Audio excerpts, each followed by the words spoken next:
ప్రియులారా, యెహోవా నామమున మీకందరికీ వందనములు. ఈరోజు మనం బైబిల్లోని అత్యంత హృదయానికి హత్తుకునే కీర్తనల్లో ఒకటైన 131 కీర్తన గురించి తెలుసుకుందాం. ఈ కీర్తన మన పాపాలు, లోపాలు మరియు దేవుని క్షమాపణ గురించి మాట్లాడుతుంది. ఈ కీర్తనను మనము పాడుకుంటే ఎలా ఉంటుందో ఒక చిన్న పల్లవితో ప్రారంభిద్దాం. లోతులలో నుండి ఓ యెహోవా, నీ వైపు నేను ప్రార్థించుచున్నాను. నా మొరను ఆలకించుమా నా దేవా, నా విన్నపమునకు చెవియొగ్గుమా,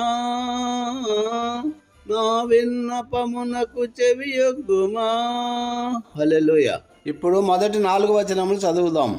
యెహోవా, లోతులో నుండి నేను నీకు మొరపెట్టుచున్నాను. ప్రభువా, నా శబ్దము ఆలకింపము. నా విన్నపముల స్వరమునకు నీ చెవులు ఆలకింపచేయుము.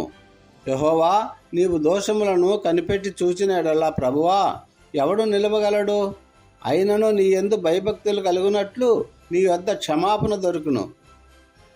హల్లెలూయా, హల్లెలూయా. ప్రియులారా, ఇక్కడ మనం 2 ముఖ్యమైన విషయాలను గమనించాలి. మొదటిది, భక్తుడు తన పాపపు లోతు నుండి దేవునికి మొరపెట్టుకుంటున్నాడు. రెండవది, దేవుని యొద్ద క్షమాపణ ఉంది.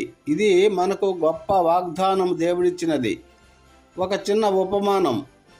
ఒక వ్యక్తి ఒక లోతైన బావిలో పడిపోయాడు అనుకుందాం.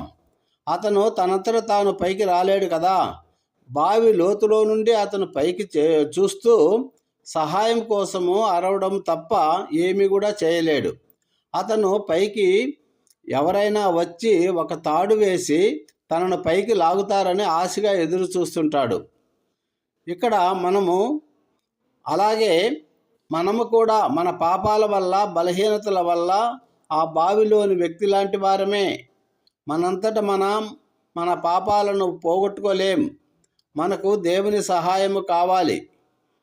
3వ వచనంలో, నీవు దోషములను కనిపెట్టి చూచిన యెడల ప్రభువా, ఎవడు నిలవగలడు అని కీర్తనకారుడు అడుగుతున్నాడు. మిత్రమా, నిజమే కదా. దేవుడు మన పాపాలన్నిటిని లెక్కపెట్టి చూస్తే మనలో ఎవరు ఆయన ముందు నిర్దోషులుగా నిలబడలేరు. ఎందుకంటే బైబిల్ చెప్తుంది, ఏ భేదము లేదు, అందరూ పాపము చేసి దేవుడు అనుగ్రహించు మహిమను పొందలేకపోతున్నారు అని. అవును, అందరూ పాపులే. కానీ 4వ వచనంలో చెప్పినట్లు నీ వద్ద క్షమాపణ దొరుకును. ఇది దేవుని యొక్క గొప్ప కృప. హల్లెలూయా చెప్పండి, హల్లెలూయా. ఇప్పుడు వచనాలు